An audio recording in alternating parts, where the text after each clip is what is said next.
Eu falei para a Adriana que eu não sabia o que ia pregar e já faz um bom tempo que eu nunca sei o que eu vou pregar. Muito tempo. Fiquei 30 anos da minha vida quase sempre sabendo o que eu ia pregar. Eu saía de casa e raramente eu não sabia o que eu ia pregar. De vez em quando é que dizia assim, gente, eu tinha preparado isso, agora eu vou pregar aquilo. Haroldo lembra. Mas, em geral, eu sabia. Só que de 7 anos para cá eu não sei mais nada. E eu me sinto assim de uma irresponsabilidade absoluta. Eu oro, o Senhor me fala, e aí às vezes Deus me esquenta o coração com uma coisa que me consome. Eu digo, eu vou dividir isso com o povo. Aí vem aquela voz lá dentro e diz assim, não, mas eu não te falei isso para você dividir com o povo, não, isso é para você. Porque eu também fui salvo da potestade pastoral. Que é aquela coisa de tudo que vem ao coração para dividir com o povo. Comigo não é mais assim agora não, eu existo, Deus fala comigo só para mim, eu não tenho certas coisas que falar com ninguém. Estou livre desse mal. Agora, me criou um problema enorme, né? Porque a Bíblia eu podia agora dizer assim, qual é o texto que você quer que eu pregue? E qualquer um podia levantar aí e dizer o texto que fosse. E como ela está toda dentro do meu coração, é muito fácil pregar. Qualquer um. Sei dos contextos históricos, as relações, as cronologias, os significados, e praticamente não houve texto na Bíblia que eu não tenha pregado durante esses 33 anos. Então tem um acervo interior imenso, quase inesgotável, mas isso não vale também. Porque a mensagem de Deus é existencial, ela tem a ver com o momento, ela tem a ver com a incontrolabilidade do Espírito Santo que sopra onde quer. E tem a ver com uma disposição interior de não agendar nada para Deus e deixar a coisa acontecer, de modo que se você puder ter algo e preparar para falar, o faça. Mas se no momento surgir aquela incerteza total, é sinal de que Deus está querendo estabelecer a certeza dele no momento. Agora, quando o Estênio cantou sobre o tapeceiro, Deus alinhavou um monte de coisa no meu coração. Não uma mensagem, sermão eu nunca preguei. As pessoas que quiserem me ofender, me digam assim, foi belo o seu sermão. Isso é uma ofensa para mim. Eu sempre trouxe mensagem. Ou então a sua preleção. Dá vontade de dizer, ponha em lugar apropriado. Não é no coração. Porque eu não quero outra coisa na vida a não ser dizer mensagens. Ser boy de Deus. Carregar um recadinho. O resto é com ele. Então, nessa de boy de Deus, de office boy da graça, eu gostaria de exercer essa minha função de recadeiro do tapeceiro. E ler aqui em Efésios, no capítulo 2, versos 8, 9 e 10, inicialmente. Porque pela graça sois salvos, mediante a fé. E isto não vem de vós, isto não vem de vós, isto não vem de vós, isto não vem de vós, isto não vem de vós, isto não vem de vós, nada vem de vós, isto não vem de vós, isto não vem de vós. Não vem de vós. É dom de Deus. É graça. É favor imerecido. É misericórdia que vai de eternidade a eternidade. Não vem de obras, de feitos, de performances, de realizações, de projetos a serem apresentados em algum escritório celestial, não é fruto de nenhum currículo vitae, é dom de Deus, não vem de vós, não de obras, para que ninguém se glorie. Porque mesmo a gente sabendo que não vem de nós, a gente se gloria. Imagina se viesse de nós. Desculpem a expressão, ninguém fica ofendido, é que eu não encontrei uma palavra melhor para definir o que eu quero dizer. Mesmo sendo dom de Deus, a gente sabendo que não vem de nós e que não vem de obras, ainda assim, a babaquice intrínseca que nos habita é poderosa. E levanta dentro de nós toda sorte de surto. Se você tiver uma palavra melhor do que babaquice, me dê, que eu não encontrei. É a coisa mais babaca que existe mesmo. Não fique ofendido comigo. Entenda o espírito do que eu estou falando. Meu português é bem vasto, mas eu não encontro nenhuma palavra melhor para definir. Soberba nem vale, ela perdeu o significado. Bobagem perdeu o significado. Vaidade perdeu o significado. É babaquice espiritual que assola como um surto perverso de dentro para fora no coração. Não vem de vós, não de obras, para que ninguém se glorie, pois somos tapeçaria dele, feitura dele, obra de arte dele, escultura dele, pintura dele, confecção dele, manufatura dele. O texto grego designa a ideia de algo manufaturado, de uma obra que vai sendo feita, como a obra de um artesão, que é pessoal, que não é industrial, que não é em série, que não obedece 10 passos para a felicidade, que não conhece 4 leis espirituais, que não tem nenhum livro de receitas de sucesso, porque o caminho é Jesus, e em Jesus que é o caminho de cada um de nós é absolutamente único e pessoal, e é fruto de uma manufatura divina, de um trabalho personalizado. Porque no final, nós não vamos habitar a Nova Jerusalém como os membros daquele filme Cidade das Sombras, que são membros de uma comunidade do inconsciente coletivo, aonde um diz eu, todo mundo diz eu. No final, na Nova Jerusalém, morre o egoísmo, acaba o individualismo, brota a individuação, porque cada um de nós recebe uma pedrinha branca, em cuja pedrinha está escrito um nome que ninguém conhece, exceto aquele que o recebe. Isso significa a singularidade absoluta da realidade do nosso ser na comunhão com o eu sou. Por isso é manufatura. Por isso o caminho com o qual Deus vai trabalhando na vida da Ana não é o caminho com o qual Ele vai trabalhando na sua vida. Por isso, as veredas antigas que você me apresentou ali são furadas de antemão, porque não existem veredas antigas, só existe a vereda do dia chamado hoje. E ela se aplica a cada indivíduo particularmente, não há meio de criar um manual. Isso não é o Detran, é o caminho da graça. Não é uma highway americana. É a via particular de cada um com Deus e que ninguém conhece. Só Deus conhece, bem-aventurado é aquele que abre o coração para ser sondado e discernido, e para, no processo de ser sondado e discernido, discernir a si mesmo e com gratidão ver todos os traços dos alinhamentos e dos alinhavamentos do tapete divino, e que de vez em quando, antes da sua completude, se apresentam em nós com algumas indefinições, com buracos que a gente não consegue entender, porque nenhum de nós conhece a mente do Espírito.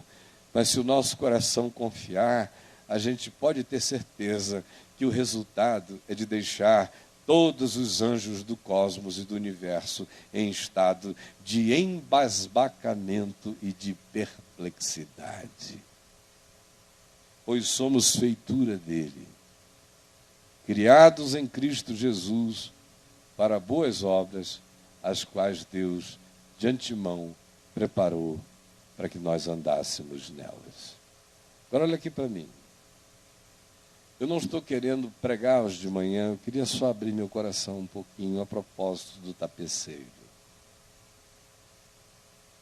Quando eu nasci, meu pai era agnóstico. Ele tinha sido criado católico, mas as muitas letras o fizeram delirar. E na burrice ilustre dos 27 anos de idade dele, já formado como um indivíduo que até hoje a média de direito dele jamais foi batida na Faculdade de Direito do Estado do Amazonas, ele está com 80 anos de idade, e ele tinha assim, todas as razões idiotadas humanas para se sentir o rei da cocada preta, ele assumiu essa idiotice com 27, 28 anos de idade e disse que Deus não existia, ou melhor, ele não sabia se Deus existia ou não, por isso o mais inteligente era se tornar agnóstico. E ele celebrou o seu agnosticismo. Mas quando eu nasci, e ele estava aí com 27 para 28 anos de idade, ele sempre, como herdeiro de um espírito patriarcal e de clã, uma clã bondosa, onde os homens são pais maternos, meio andrógenos, machos que só não vazam leite pelas tetas porque hormonalmente não lhes é possível, mas são, a Adriana sabe, todos nós, homens da família, carregamos um útero imenso no coração para com os filhos. E ele não fugiu a essa regra, ele queria muito ter filhos e, especialmente, tinha vontade de que o primeiro filho dele, como se pensava a antiga, fosse um homem, o seu herdeiro. E lá nasci eu. E ele me botou esse nome, que é a repetição do dele, Caio, que vem lá dos Césares. A origem é latina. Meu avô era um latinista. E Caio significa alegria e bordão. Serve para as duas coisas. Quando não faz o cara gargalhar, desce o pau na cabeça dele. Então, Caio Fábio, da Araújo Filho.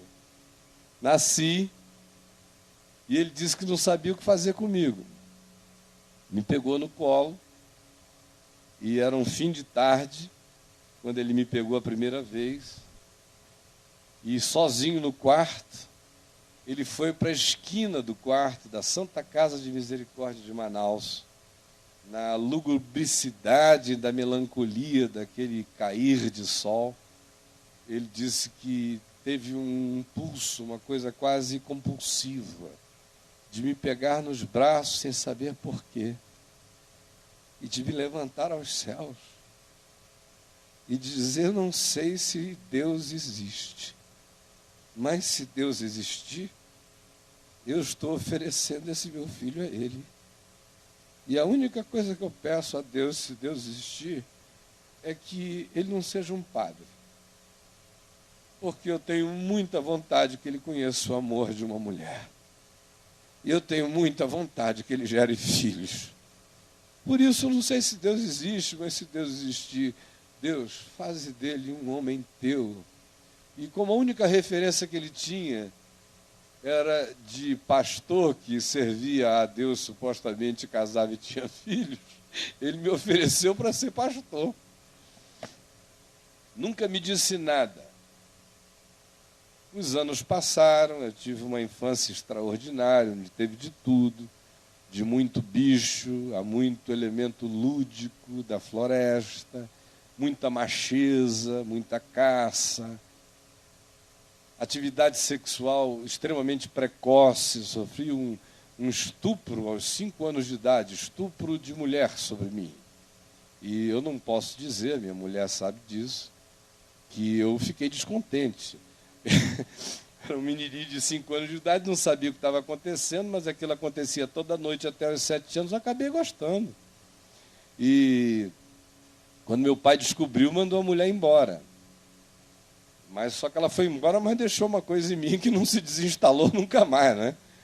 E eu não tive aquela infância de sexualidade morta entre 5 e 10 anos de idade, porque vocês sabem, pela psicologia, que a sexualidade de um menino é extremamente agressiva desde o tempo em que ele mama até os 5 anos de idade, que é quando ele sente vontade de apertar peito, apertar coxa, apertar bumbum.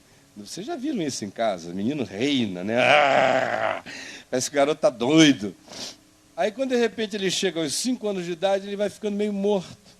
Aí ele já não gosta mais de menina, ele fica com vergonha de tirar roupa na frente de mulher, aí ele entra no clube do Bolinha, menina é proibido, aquele negócio todo, até que ele chega aos 10, 11 anos, aí ele se abre para sempre. Eu não tive esse interregno entre os 5 e os 10. Passei da sexualidade raivosa infantil para uma gulosa naquele período dali para frente. Mas o tapeceiro estava trabalhando. Papai sempre foi um homem extremamente carinhoso, ao mesmo tempo austero. Eu não aprendi a gargalhar na minha casa. Eu aprendi a ser alegre e a sorrir, mas a minha casa não é uma casa de gargalhadas. Alegria, muita celebração, pouca gargalhada. Todo sábado ele me fazia brigar com um amigo 3, 4 anos mais velho do que eu, para treinar um jiu-jitsuzinho básico que o meu tio estava começando a nos ensinar. E só servia com gente mais velha, porque ele dizia, com o mais novo, não faz sentido, ganhar de pequeno é covardia. Do teu tamanho não faz sentido, porque é tua obrigação. Então, meu filho, você vai ter que aprender a brigar para cima. Porque aí você vai apanhar, apanhar, apanhar, até você aprender a como é que o outro te bate.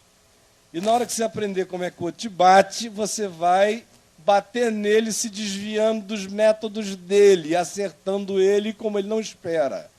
Só que isso durava 3, 4 meses apanhando do Boi, do Zé Maria, do Zé Roberto, de um monte de amigos que iam. E quando eu começava a empatar e depois pau nos caras, ele dizia, chega, agora você já sabe como bate nesse, vamos virar essa página. Botava um novo para me espancar mais 3, 4 meses, com todo amor. E eu agradeço de coração essa pedagogia, nunca gerou um trauma em mim. Porque uma coisa que eu descobri é que onde há amor não há trauma. Não há trauma. E eu olhava na cara dele e via que só tinha amor e uma vontade enorme de forjar um homem para a vida. Os anos passaram, veio a Revolução, o golpe militar de 64. E ele foi atingido radicalmente, perdeu tudo que tinha, estava numa situação financeira maravilhosa, foi levado a um inquérito militar, passou vergonha de ter o nome dele nas primeiras páginas dos jornais, acusado de conluio com o governador Gilberto Mestrinho. E meu pai era advogado do governador e de todo mundo, dos ricos e famosos na cidade, mas não tinha nada a ver com política, foi uma perseguição aleatória, mas que o deixou num estado horroroso. No surto da grandeza dele, como não podia deixar de ser, poder, dinheiro, de carreirinha evoca sexo. Sexo fora do casamento, haréns e coisas do gênero, e ele não fugiu à regra, resolveu ter a Marilyn Monroe dele, do período. E o que gerou uma tristeza enorme na nossa casa. Fez a minha mãe sofrer uma barbaridade, mas era obra do tapeceiro. Porque sem aquela dor, ela teria virado uma presbiteriana, presbiterianizada, sem alegria, sem raiz, sem paixão por Deus, sem resistência, sem aquele coração de tartaruga que aguenta todos os cacetes e insiste na esperança que ela tem. Era obra do tapeceiro, aquela dor. Era obra do tapeceiro a dor que eu tive que sentir por ela, dividido entre ela e meu pai, porque eu era louco por ele, morria de compaixão dela, e virei pombo-correio naquela história, com 7 anos de idade. Durou quase 6 anos. Nós mudamos para o Rio em 64 por causa dessa bendita Revolução Militar. eu entrei num processo profundamente neurótico. Eu estive na iminência de me esquizofrenizar aos 11 anos de idade. Tamanha era a pressão e a angústia que vinha de todos os lados, e com a declaração dioturna da minha mãe de que meu pai poderia se suicidar a qualquer momento. E eu via na cara dele o potencial suicida. Não dava para eu conceber como seria a vida sem ele, especialmente com ele, desistindo da existência diante da gente. Me refugiei onde eu podia. Eu sempre fui um ser muito lúdico e moleque. Deus me deu uma inteligência criativa, mas tão criativa que me permitiu jogar bola a vida inteira sem parar de pensar. E eu jogava bola muito bem, estava encaminhado para ir para o Botafogo. Eu nunca conheci um garoto da minha idade que jogasse bola melhor do que eu. Enquanto jogava bola, eu fazia uma oração dioturna. De 10 aos 13 anos de idade, ali em Copacabana, era pé para lá, pé para cá, na Sá Ferreira, driblando os carros, o Nino, o Caruso, o Péricles, que era filho do amigo da onça, e não sei para cá, e isso e aquilo, foge do carro e vai para lá, jogo de enorme de cintura, joga na praia, joga em todo lugar, dizendo o tempo todo: Jesus, salva meu pai, salva meu pai, salva meu pai, salva meu pai, salva meu pai, salva meu pai, salva meu pai. Eu dizia: salva meu pai o dia inteiro. Mas era obra do tapeceiro. Eu não sabia nem quem era o meu pai, mas eu sabia quem era o meu pai. Só queria que ele salvasse meu pai. Ele salvou. Não só por causa daquela oração neuroticamente desesperada, mas por coisas tão mais maravilhosas que envolveram minha mãe, minha avó. Uma voz de Deus dizendo à minha avó, quando enfim eles decidiram se desquitar, se separar, e a minha avó se rebelou contra aquela tragédia e começou a orar e jejuar, e um dia ela ouviu uma voz dizendo: pede um filho. E eles não transavam há muito tempo, é óbvio. E naquele dia ela disse: Senhor, se um filho vai salvar essa situação, dá um filho à minha filha. E nasceu a mãe da Milena, nasceu a Aninha, 11 anos depois de mim. E os gestos da Aninha, quando ela nasceu, foram todos gestos de reconciliação de meu pai e de minha mãe. Nós já morávamos na Sá Ferreira, em Copacabana, quando ela começou a engatinhar e a andar.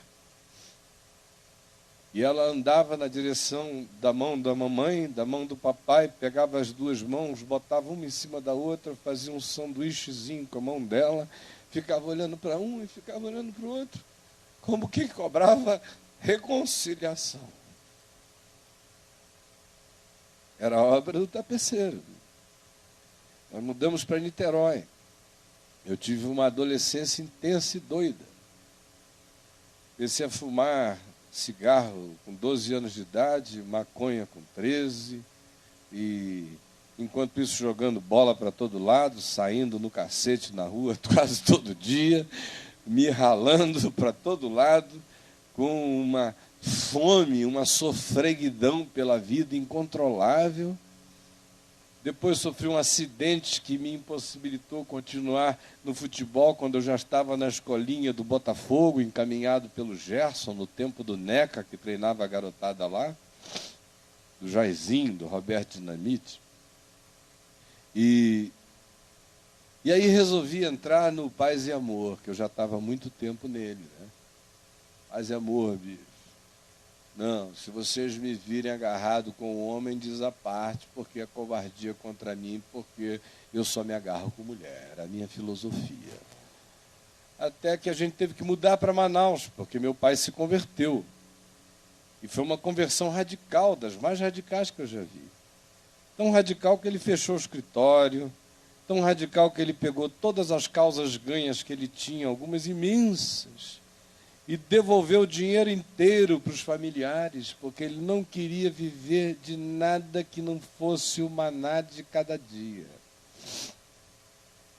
Não quis mais advogar, porque ele disse que o brilhantismo da advocacia dele é porque ele tinha descoberto que ele tinha uma capacidade fantasiosa de mentir incomparável. De modo que ele não perdia causas, porque raramente ele era batido na arte de fantasiar a inocência de alguém. Não estou dizendo que é assim com todo mundo, só estou narrando a experiência existencial dele. Pelo amor de Deus, não pensem que essa é uma generalização, essa não é uma afirmação universal. Só que aquela conversão foi tão profunda que ele não conseguiu fazer mais nada a não ser pregar o Evangelho. O escritório dele se transformou numa clínica de atendimento humano. Gente indo lá e milagres acontecendo. Cegos vendo, surdos ouvindo, endemoninhados ficando libertos no meio da rua. E o homem orava e jejuava como um monge tibetano. Passava semanas e semanas em reclusão de oração. Enquanto isso, eu tinha me descontrolado completamente, escolhido um caminho fatal de morte.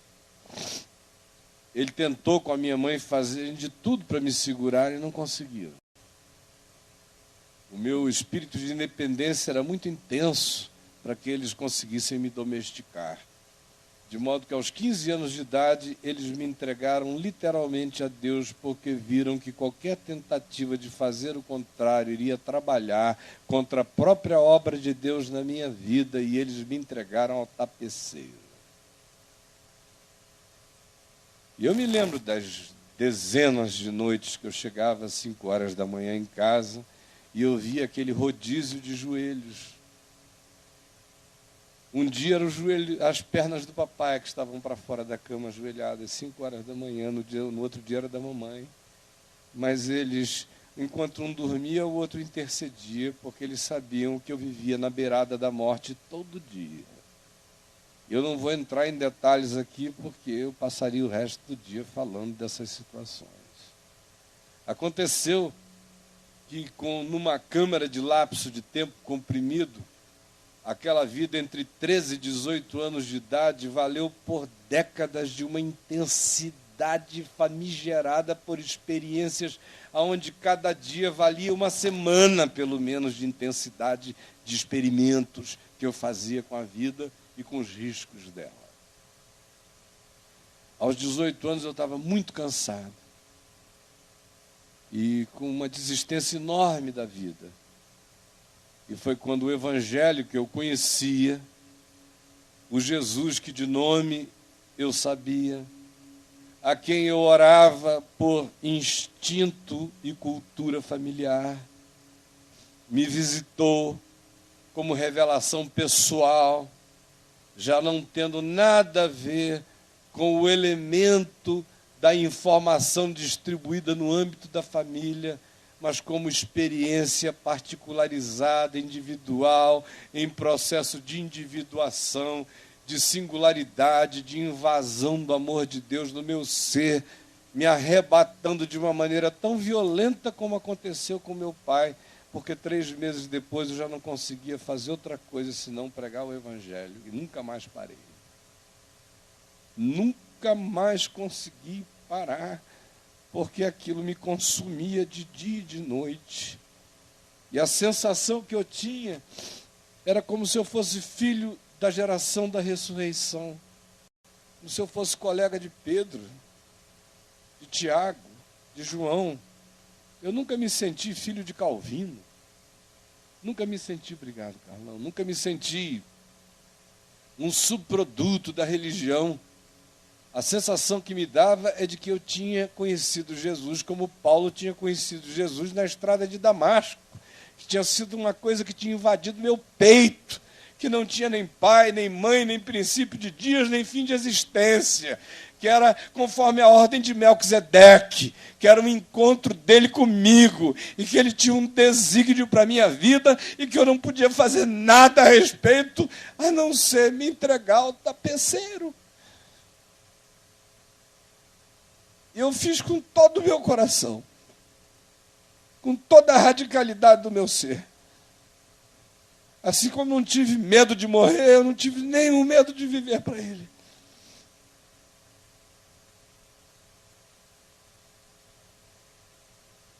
As coisas foram acontecendo de modo absolutamente espontâneo. Eu nunca fui uma plataforma que eu tenha solicitado. Eu nunca ambicionei o lugar de ninguém, eu nunca quis ser ninguém senão eu. Nunca disse, quem me dera subir aquele púlpito, meu Deus, com tanta praça pública, com tanta gente na esquina, com tantas pessoas para serem ganhas, o meu caminho foi o caminho de sempre. Eu simplesmente segui as minhas rotas antigas de morte, levando vida agora. E pessoas começaram a se converter para todo lado. De modo que foi a religião que foi me caçar. E eu nunca tive nenhum interesse de qualquer vínculo com ela. Prova disso é que eu me neguei terminantemente a ir ao seminário. Eu entrei nos seminários dos protestantismos para dar aula a minha vida inteira, nunca para estudar aquele negócio. Os anos foram passando e eu estava garoto, de 23 anos de idade, já estava na televisão desde os 19, a cidade inteira me assistia. Aos domingos, de 6h30 da tarde às 7, literalmente a cidade toda ouvia aquele menino maluco pregar o Evangelho com bom senso e sabedoria. Porque eu nunca pedi a Deus para me fazer um milagreiro, embora Ele tenha me usado muito. Nunca pedi a Deus para me fazer um exorcista, embora o Heraldo lembre das filas de possesso o dia inteiro lá, e eu libertando gente em nome de Jesus o dia todo. Mas a oração que eu fazia de dia e de noite era: Senhor, me dá discernimento. Eu quero discernimento, eu quero discernimento. Eu não quero ser enganado. E não quero enganar. Eu quero discernir espíritos e discernir tua palavra. E discernir teu coração. De modo que eu era garoto, mas nunca tive acessos de infantilidade. O Evangelho na minha boca foi maduro a vida inteira. De repente, morando lá em Manaus, eu me dei conta de que os ecos do que eu estava fazendo repercutiam no país inteiro e eu não sabia. Aos 23 anos de idade, eu já estava com programas de televisão em metade do país. Aos 26 anos, entramos no país inteiro. Em 1983, eu era um garoto de que idade? 27 anos, por aí? Houve o maior congresso da história brasileira, chamado Congresso Brasileiro de Evangelização, lá em Minas. Com todos os caciques, o CBE, do Brasil, todos os presidentes de denominação, de missões, de paraeclesiásticas, missionários, professores de teologia, de todo tipo. E aquele garoto de 27 anos que nunca tinha procurado nada, estava sendo escolhido unanimemente por todos eles para falar a mensagem de encerramento daquele conclave que até hoje é considerado o evento de maior significado que já houve na história do mundo evangélico brasileiro. Eu não procurei nada daquilo. Aonde eu fui, Deus me levou. Nunca bati em porta alguma pedindo uma oportunidade. Elas se abriram como o portão se abriu para Pedro ao sair do cárcere da Fortaleza Antônia, automaticamente. Chegou um tempo na vida em que absolutamente tudo que eu botava a mão dava certo. E aí vai ficando uma coisa extraordinariamente estranha, que é quando você começa a ganhar certeza que se você tocar nas coisas, elas vão dar certo. E esse é o inverso da maldição, é a maldição da certeza do dar certo. Que é uma porcaria. Mas eu me lembro que aos 38 anos de idade eu estava idoso. Reverenciado neste país e no mundo inteiro. E eu fui ficando blasé para aquela coisa toda, porque o espírito das minhas esperanças relacionadas à transformação da igreja foram diminuindo, porque eu fui vendo que quanto mais se pregava, menos aparentemente havia consciência do Evangelho, e cada nova moda que chegava, eu via as pessoas que antes tinham dito que haviam crido embarcarem nas novidades mais loucas. Quando eu cheguei aos 38 anos de idade, eu estava com um temor. Eu me lembro que eu olhava em volta, eu via tanta tragédia, e a minha vida não tem uma pedrinha no sapato. Aquela família tão gostosa, filhos que me amavam imensamente, eu louco por eles. Tudo azeitado e gostoso, respeitado aonde ia, reverenciado por velhos encanecidos e amado por jovens de todas as gerações, inclusive pelas crianças, em relação a quem eu nunca fiz nenhum esforço especial, e de uma maneira muito estranha, elas têm uma identificação visceral comigo. Vocês sabem como os filhinhos de vocês acabam gostando de mim de graça. Tem uns que me chamam de Jesus, de Papai do Céu. Agora de Papai Noel, né? Mas eu me lembro, desde Manaus, que eu passava pela rua, de vez em quando eu ouvia uma criança gritar para a mãe: mamãe, lá vai Jesus, mamãe. Acho que eles me ouviam pregando o tempo todo sobre Jesus, lá vai Jesus. Ou então, ó, Papai do Céu chegou. Não tinha uma pedrinha no sapato.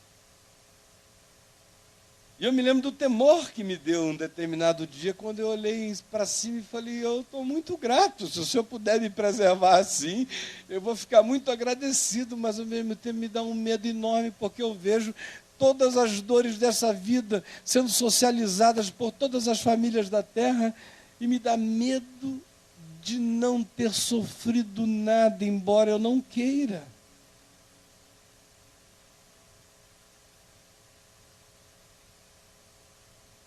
Cada vez mais as coisas só ascendiam. Se eu tivesse tido algum tipo de ambição humana, que eu sei que não tive, eu teria desde 28, 29 anos de idade não feito outra coisa senão pregar o Evangelho em cada país da terra, porque todo ano eu tinha 45 convites de países distintos para ir pregar para multidões para todo lado, fora as entidades americanas que me ofereciam salários exorbitantes para não fazer outra coisa, a não ser ficar viajando e pregando sem nenhuma preocupação, podendo vir ao Brasil 2 vezes por mês se eu quisesse, mas o meu coração dizia: não, esse não é o chamado de Deus para mim. Aí a gente iniciou a década de 90. E foi uma década avassaladora, triturante. Até então, 80% do significado da minha vida e ministério ecoavam de maneira retumbante para dentro da igreja evangélica no país inteiro e fora dele, mas não para a sociedade como um todo. Mas de 89, 90 para frente, tudo que eu dizia repercutia em todas as camadas sociais, de dentro da igreja evangélica até as discussões econômicas, políticas, sociológicas, antropológicas, de segurança pública e de qualquer outra natureza. De repente, também sem procurar ninguém nem coisa alguma, eu me vi nas rodas dos marinhos, dos donos das mídias, de todo esse pessoal querendo conversar, ouvir, se aconselhar, pedir ajuda, literalmente ajuda muitas vezes. E aí, começa aquela coisa de: se você não estiver presente, não acontece. O que já era um fenômeno no meio evangélico desde que eu era menino, agora se transformara num fenômeno secular. Vamos criar uma entidade chamada Viva Rio, mas se você não estiver presente, ela não vai acontecer, não vai ter pegada. Lá tinha eu que entrar numa coisa que não era a minha vocação essencial. Um amigo liga e diz: olha, tem uma fábrica minha sendo desativada aí no Rio porque sofreu um incêndio, eu não sei o que fazer com ela, eu estou doando para você. De repente, lá estou eu fazendo uma fábrica de esperança enorme, que abençoou milhares de pessoas e foi um ícone social na história do Brasil, mas não era o chamado de Deus para a minha vida. A Vinde, que foi criada em 78 só para ser um escritório que organizasse a minha vida, porque já não me era possível sofrer aquela invasividade e falta de privacidade tão intensos sem que eu tivesse uma plataforma e um anteparo, acabou se transformando numa mega instituição. Nenhuma entidade evangélica no Brasil, nem a Visão Mundial, levantava 10% do dinheiro que a Vinde levantava aqui, sem eu pedir, porque vocês lembram dos programas de TV e viram que nunca houve apelação. O pessoal dava pela credibilidade, pelo respeito e pela certeza de que a designação era honesta e ia tudo para o reino de Deus. Aí chegou um ponto que eu não tinha mais tempo para trabalhar, para mim mesmo. Porque a Globo queria me entrevistar 3 vezes por semana no RJTV. Porque eu tinha um compromisso de 15 em 15 dias no Bom Dia Brasil. Porque a Leda Nagli queria que eu fosse toda hora no não sei o quê. Porque o ele e ela queria isso e aquilo. Porque tudo que é programa de entrevista no Rio, ou em São Paulo, ou fora dali, queriam que eu estivesse presente num certo sentido, era uma coisa maravilhosa para divulgar o Evangelho. Mas algo fibrilava dentro de mim, dizendo que eu estava me afastando da simplicidade do chamado original. Mas era obra do tapeceiro. Quando nós chegamos aí por 91, 92, 93, 94, houve aqueles embates públicos horrorosos com a Igreja Universal do Reino de Deus. Porque o chamado grupo da caminhada, o grupo ético dos evangélicos, Dragantin, meu amigo, fazia parte dele, e tantos outros companheiros, me diziam que não aguentavam mais a identificação da sigla evangélica com aquela coisa maluca da Idade das Trevas, pré-reformada, medieval. E que era preciso haver um divisor de águas, era ou não era? E o melhor divisor de águas que havia era eu, porque a mídia me ouvia, me respeitava, eu dava cara às coisas. Lá eu fui eleito por aclamação presidente da EVB. Lutei até a última hora para o Darcy Duzilek ser o presidente, porque eu achava que a entidade fazia sentido, mas que eu não tinha o chamado para incorporar aquele tipo de institucionalização ministerial que era contra a minha liberdade profética. Acabei entrando. Foi um horror. Porque uma coisa é você fazer uma cruzada de evangelização numa cidade, como eu fazia aos milhares, e acorrerem para aquela plataforma a máfia maçônica da confraria da perversidade eclesiástica, e ficarem todos disputando 40, 50 assentos atrás de mim para aparecerem na televisão, e para me cumprimentarem, um bando de bandidos. Mas eu apenas ouvia falar do eco do banditismo deles e, sinceramente, quase nem acreditava que alguém pudesse fazer uma oração e ser tão perverso daquele jeito. Mas quando eu me tornei presidente da Associação Evangélica Brasileira, eu tive que meter a mão no intestino grosso daquele negócio. Era podre e fétido. Tinha ordem de matar. Tinha gente que mandava amarrar e bater. Tinha toda sorte de perversidade, de maldade, de corrupção e de conluio, e de dinheiro roubado, e de venda de crentes. Ela não ia muito longe. Essa marcha para Jesus aqui de São Paulo foi um dos eventos políticos mais significativos da cidade, que mais rendeu dinheiro para 1 ou 2 pessoas aqui, milhões de dólares, vocês lá marchando para Jesus e os caras, ó, 2, 3, 4, 5 milhõezinhos no bolso para fazer aquela panaceia, supostamente para Jesus, mas era para vender voto para político. E o que acontecia aqui era no Brasil inteiro.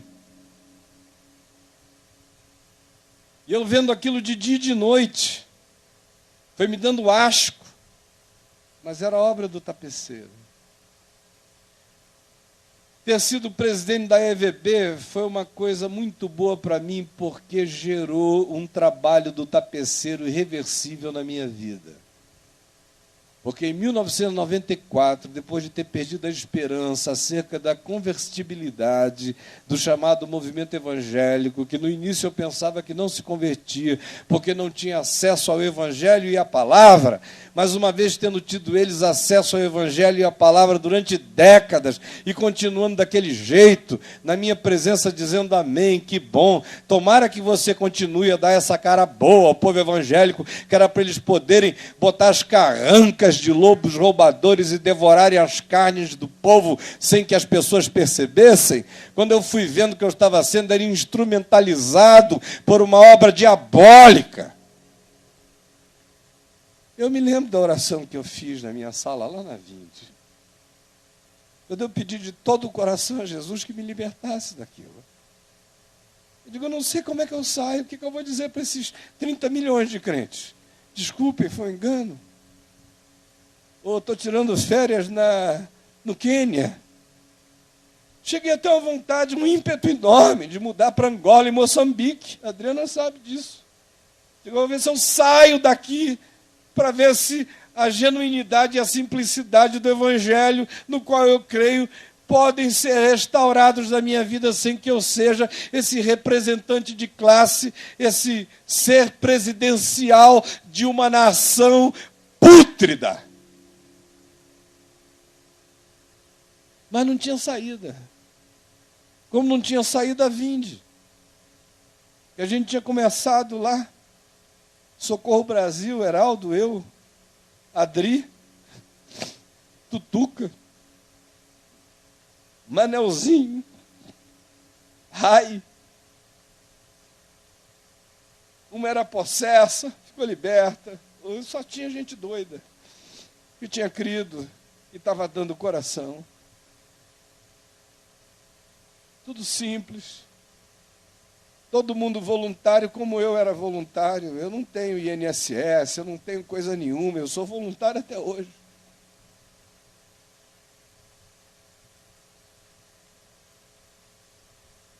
E aí, de repente, em 94, eu olho para aquela Vinde.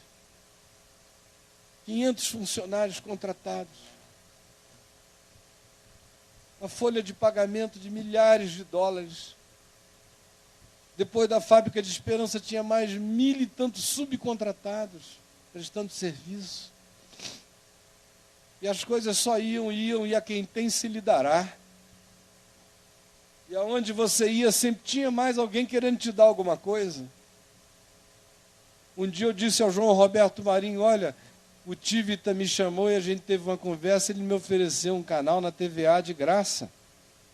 Ele falou, não faça isso comigo, eu te ofereço na NET, na Sky, não vai para lá. Daqui a pouco tinha uma rede de televisão.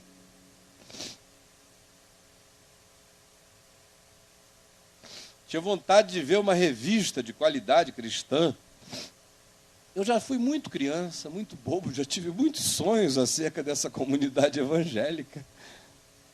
Achava que ela podia se converter. Aí fiz um acordo também com o Tivita. Depois, do domingo, o Alzugaray me chamou e disse, não, faz aqui comigo. E nós fizemos a revista Vinde. Obras sociais para todos os lados, cruzadas em todos os lugares, programas distribuídos de todas as formas.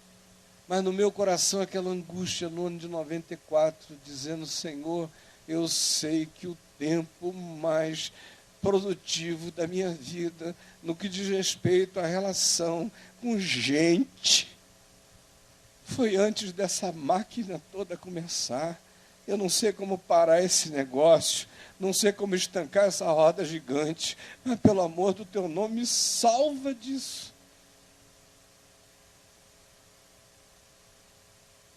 E o tapeceiro tem caminhos estranhos.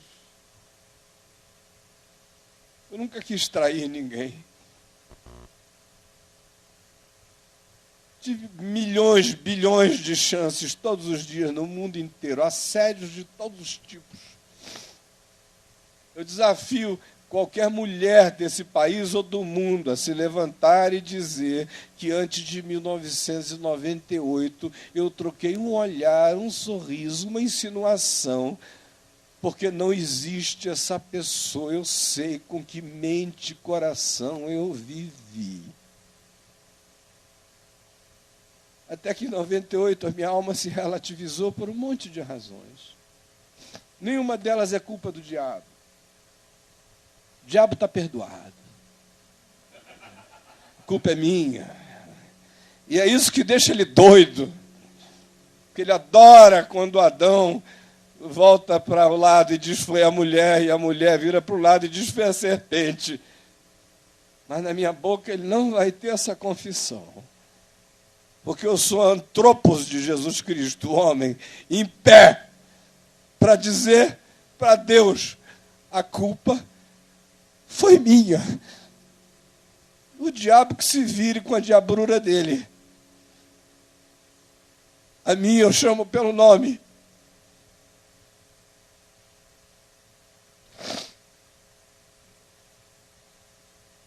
E aí um abismo chamou outro abismo. E aquela angústia enorme do que tinha acontecido deflagrou um processo de um sofrimento indizível. Tão angustiante que eu comecei a querer parar de pregar. Comecei a cancelar todas as cruzadas, todos os eventos, queria acabar os congressos da Vinde, não queria publicar mais livro. Disse para mim mesmo que o último livro que eu estava escrevendo foi o Confissões de um Pastor, que foi um livro no qual eu tentei contar para as pessoas como eu podia, que o meu processo de ruptura estava estabelecido. Mas ninguém viu nada, todo mundo achou só uma bênção. Agora que eles olham e dizem,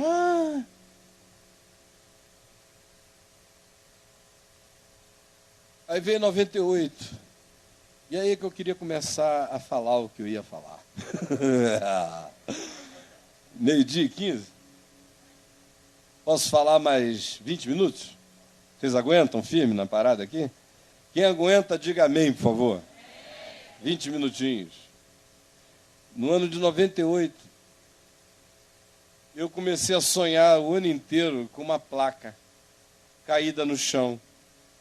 Eu sonhava todas as noites, na hora que eu fechava os olhos, eu acordava com aquele sonho, era uma placa caída, era um lugar íngreme, uma pedregueira horrorosa, um lugar inóspito, de acesso quase inexpugnável, e eu me esforçando para subir naquele lugar, me lanhando todo nas pedras pontiagudas, e havia sempre uma placa caída com os números 98, 89, às vezes ela estava virada para um lado, às vezes virada para o outro, eu não entendia.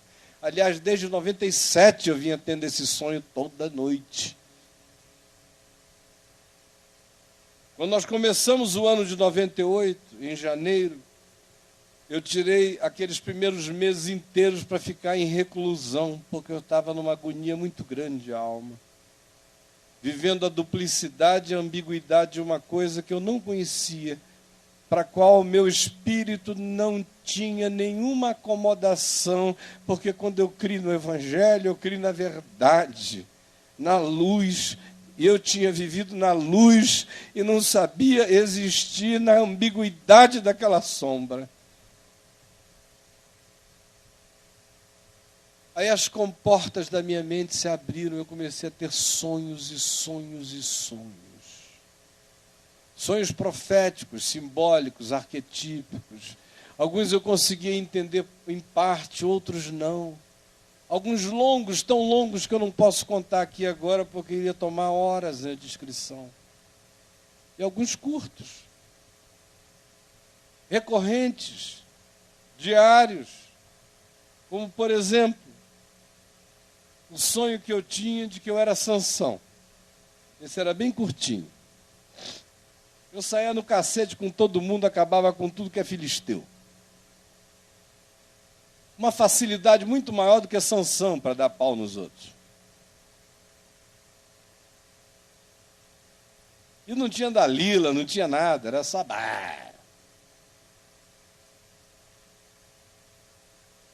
E aí, ao final do sonho, eu voltava-me sempre para o céu e eu dizia para Deus: Senhor, os teus inimigos estão vencidos. E eu ouvia aquela voz, dizia: não, o teu pior inimigo não foi vencido. E eu dizia: mas qual é o teu pior inimigo? Meu pior inimigo. E aquela voz dizia: és tu mesmo. E aí eu pegava uma tesoura e eu cortava os meus cabelos eu mesmo, entregava os meus cabelos num altar e dizia: eu te dou a minha fraqueza. E acordava. Você sonhar isso toda noite é enlouquecedor. Como aquele outro sonho, curto também, para não contar os longos, como diz, que era recorrente. Eu acordava, eu estava de repente, de súbito, no meio de um oceano de chumbo. Céu e água se fundiam numa mesma imagem. Eu apenas sabia que eu estava na água porque eu sentia o levantar das vagas e das ondas e da água que quebrava no meu rosto e me afogava, e do gelo daquele lugar. Eu sabia que eu estava num oceano, mas eu não sabia diferenciar céu e água. Era uma boba da cor de chumbo. E era uma rolinha naquele oceano sem fim. E eu ouvi uma voz que dizia assim: bote o seu rosto na água. E eu dizia: Senhor, eu não tenho coragem de botar minha cara no abismo.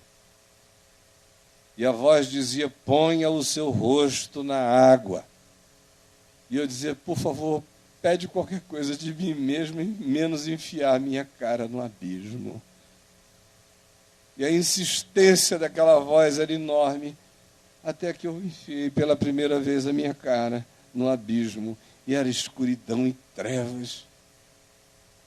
E de repente, eu mantive os olhos abertos, aquilo foi clareando, e eu vi lá no fundo, nas regiões abissais, um transatlântico que parecia o Titanic. E aquela voz me dizia: mergulhe até o abismo, porque naqueles destroços tu vais encontrar o teu tesouro. Noite após noite, sonhando esse sonho, acordando suado e apavorado, e me dizendo: pelo amor de Deus, não me faz mergulhar no abismo. Eu podia sair multiplicando os sonhos. Mas um dos mais significativos naquele processo foi um sonho que a mãe dos meus filhos teve a meu respeito, depois que nós já estávamos separados há 1 ano. E quando ela estava com todas as razões femininas, humanas, emocionais, para estar magoadíssima comigo. Mas um dia eu desci em casa e ela estava na varanda. Eu vi que ela tinha acordado há pouco tempo, estava aflita. Nós estávamos divorciados e separados, mas aquele fim de semana ela estava visitando a minha casa, porque os meninos todos estavam morando comigo. E ela tinha vindo para o Brasil passar um tempo só. E ela chegou ali, eu vi que ela queria me falar alguma coisa. Ela disse: olha, eu tive um sonho muito estranho com você. E eu falei: qual foi? Ela disse: eu estava com a Silvia e a Cíntia, que são amigas da família a vida inteira. Durante muitos anos elas me chamavam de papai, porque é uma relação muito afetiva, moravam na nossa casa. Os meus filhos chamavam-nas de Mana, Mana Silvia e Mana Cíntia. E elas estavam no sonho com a Alda numa praça europeia, cheia de frutas. Parecia um daqueles lugares franceses de Paris, Paris medieval. De repente ela disse que ouviu a batida de tambores. Bum, bum, bum, bum, bum, bum, bum, bum, bum, como se fosse haver um fuzilamento. E a multidão inteira correu para a praça. e agarraram-se às grades do palácio, sem poderem entrar no lugar do fuzilamento, a multidão inteira se agarrando ali. E ela disse que olhou para o lado e havia uma criancinha lourinha ao lado dela, olhando perplexa para ver o que ia acontecer. E ela disse, de repente, saiu o pelotão e seguindo o pelotão vieram 5 de você. Veio você quando eu te conheci, novinho, com aquele cabelão grandão, com aquelas roupas extravagantes e pregando o Evangelho.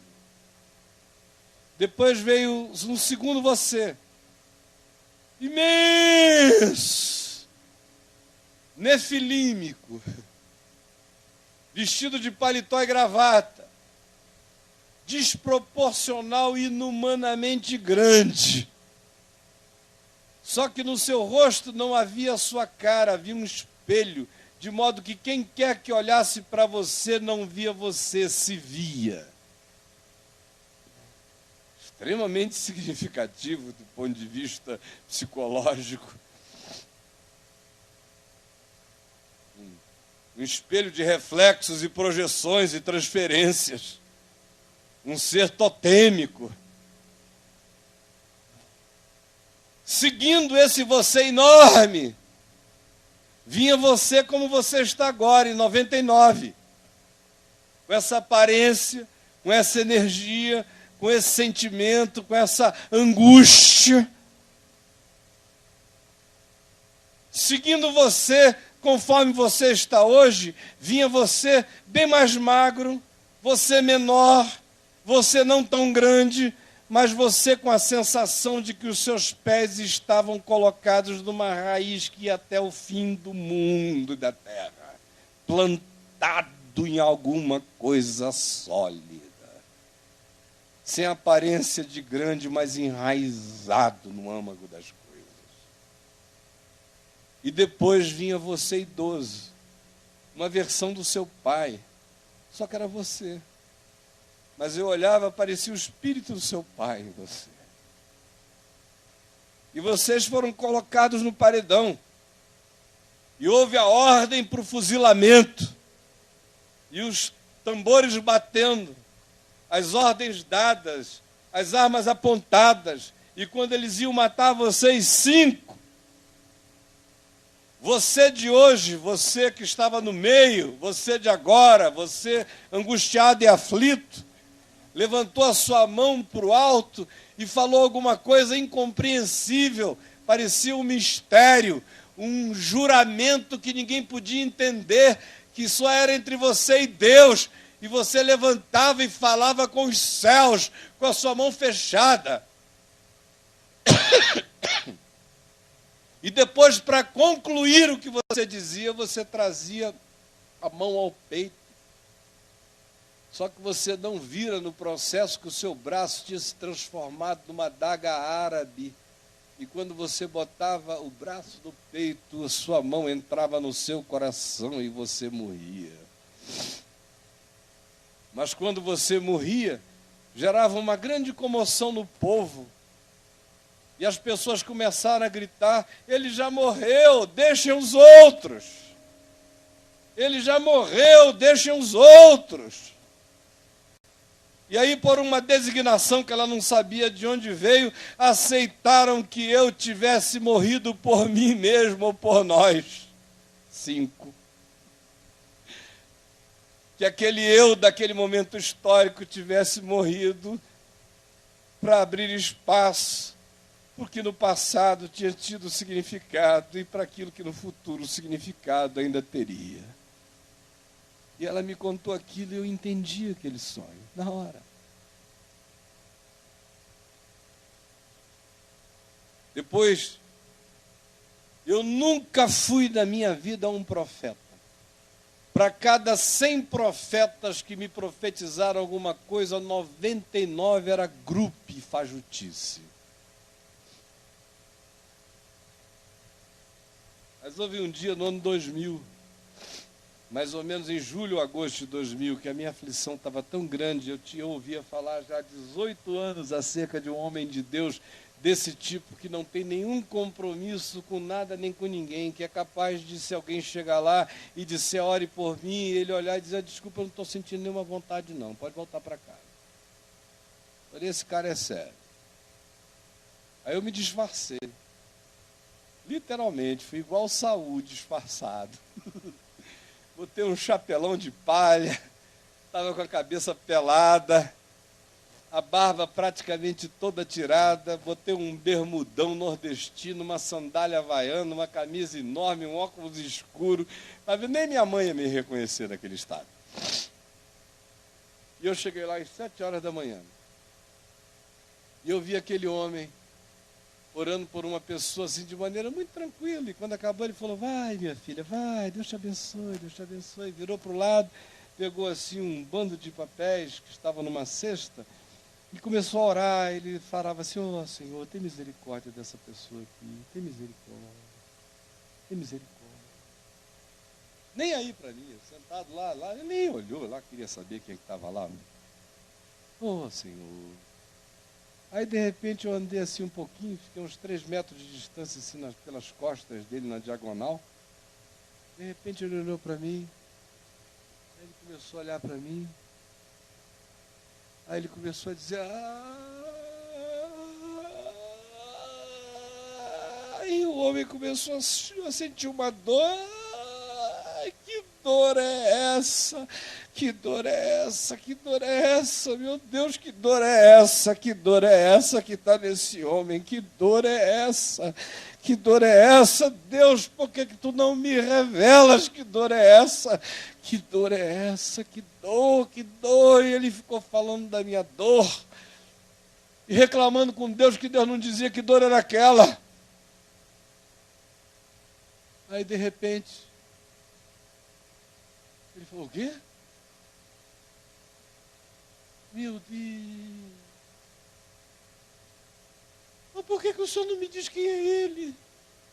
Milhões conheceram o Senhor através desse homem. Milhões. Meu Deus, me fala quem é esse teu servo. Me fala.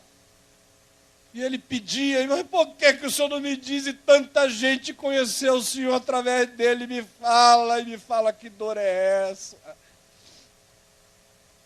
E o homem ficou nessa história ali uns 15, 20 minutos chorando. E que dor é essa? Quem é esse homem? E eu quieto, de cabeça baixa. Aí, de repente, ele virou e começou a gargalhar, igual um louco.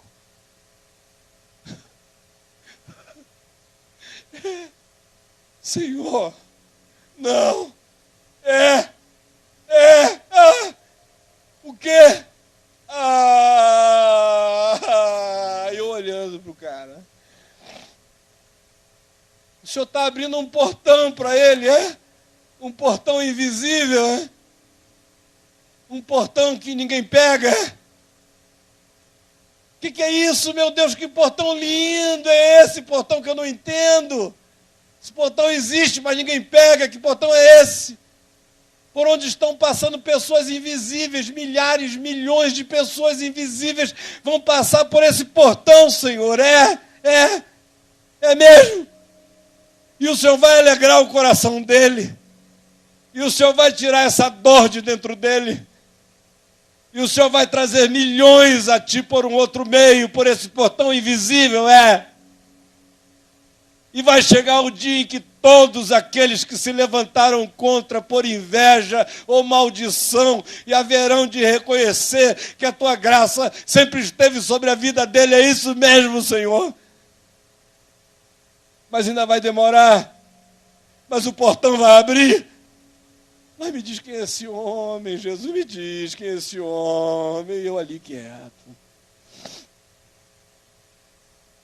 Aí quando eu já ia saindo, não teve papo entre a gente. Ele chegou e me disse que Deus tinha trazido uma mulher magra, alta, do cabelo esvoaçante, do rostinho fino, E ele me disse que eu tinha já amado essa mulher. Eu tinha acabado de conhecer a Adriana fazia um mês. E ele disse, pode ficar tranquilo, porque ela é a mulher que Deus trouxe para a tua vida, para o descanso da tua vida. De lá para cá, eu estou vendo o Robson em pé ali. O Robson ficou 2 anos me oferecendo o portão invisível. O portal, o site. Ele ia lá no Rio e quase que me implorava para eu aceitar um site de graça. Fez o site, botou o site no ar, o site ficou 1 ano no ar, eu não postei um texto. Ele foi ficando até magoado. Depois de um tempo conversando, ele falou, posta. Aí eu fui e postei um textinho lá. No fim da primeira semana, 500 pessoas tinham ido lá ler. Depois do fim do primeiro mês, ele já me ligou e disse, olha, está acontecendo um milagre, meu irmão. É tanta gente vindo que depois de um tempo ele chegou até a suspeitar de que tinha alguém falsificando os dados, porque disso não é possível. E o Robson foi um anjo de Deus para abrir aquele portão invisível por onde tem passado milhões de pessoas que eu não pego, mas que Deus pega e cujas vidas estão sendo transformadas e cujo subproduto hoje, de modo concreto para nós, é o caminho da graça, sem falar nos milhares de grupos espontâneos e nas milhões de pessoas que tiveram a canga da potestade da religião arrancada de sobre os seus ombros e a mente esclarecida pelo Evangelho da graça. Doeu? Aos 38 anos, quando eu suspeitava de que minha vida era boa demais para ser verdade, eu jamais imaginei que eu fosse aguentar tanto cacete. Jamais.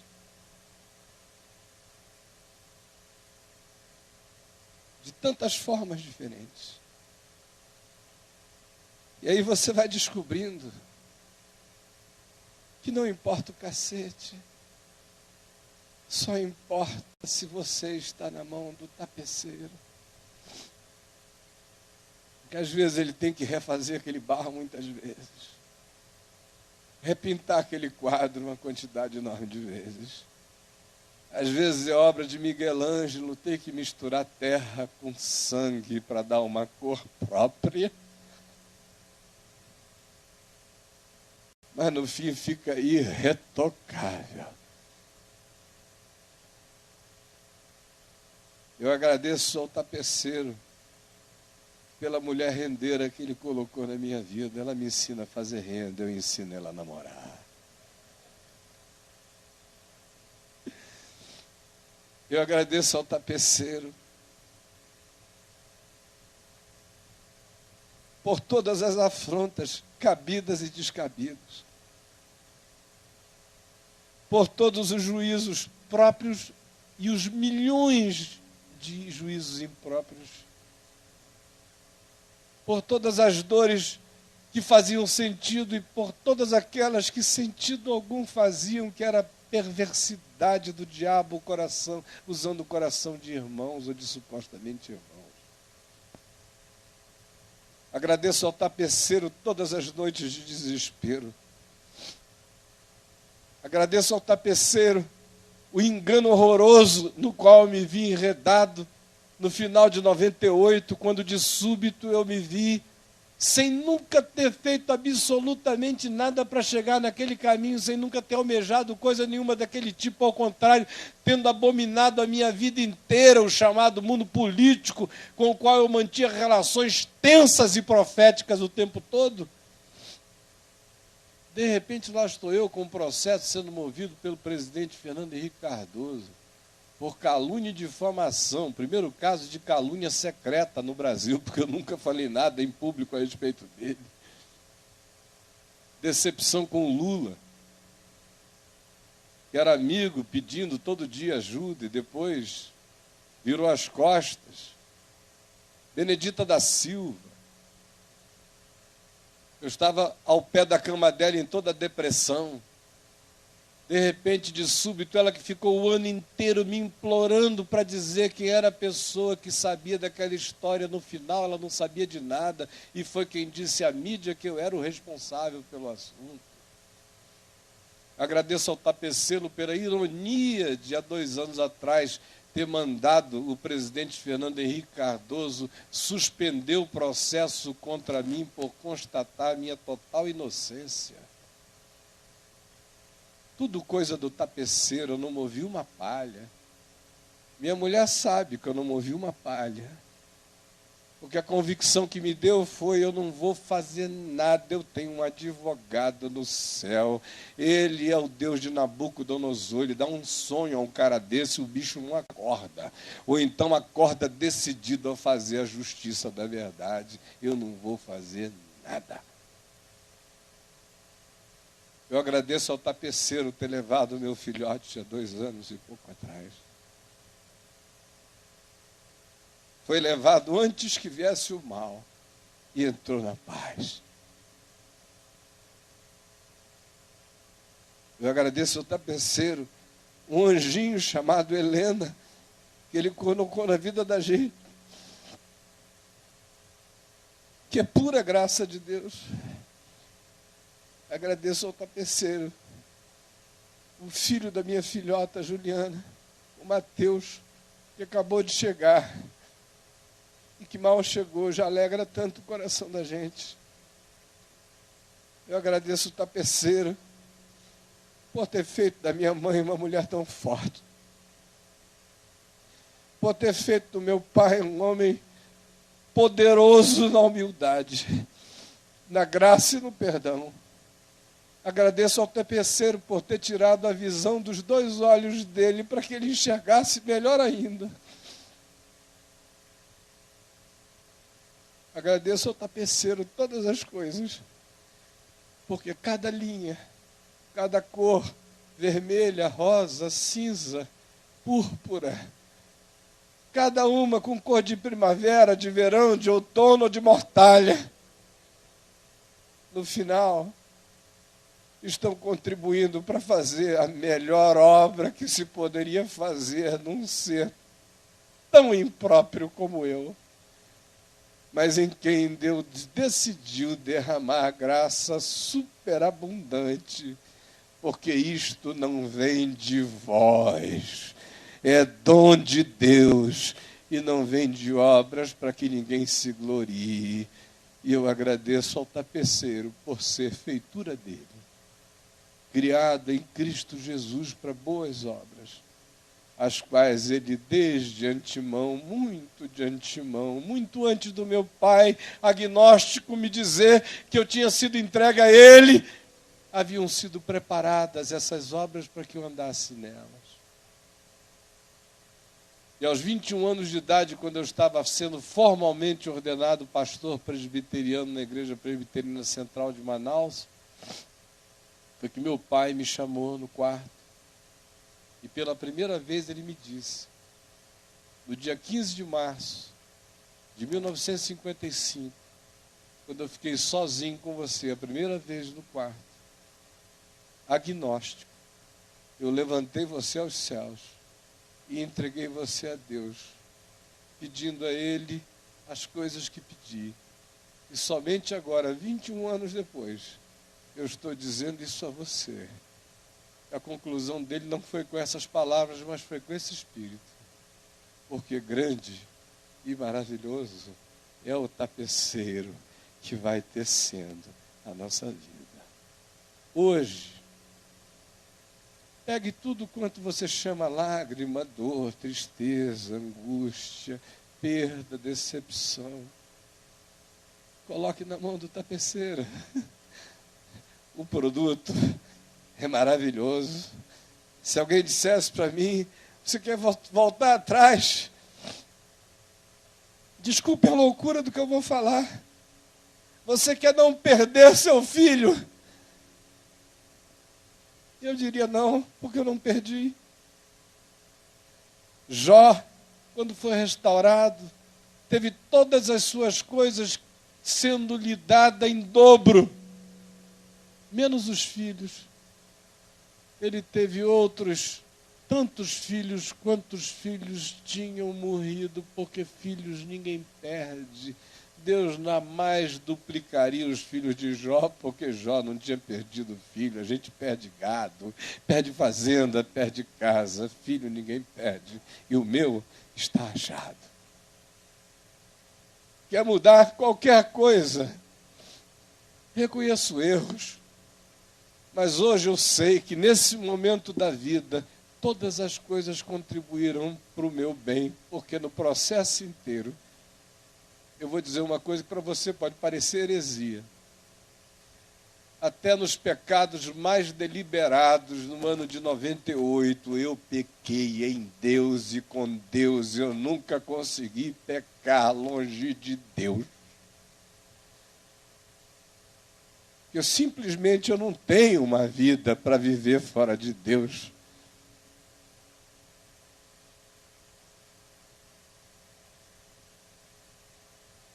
Então junte tudo isso, porque o Salmo 56 diz que as nossas lágrimas estão sendo recolhidas nos seus odres, nos odres dele.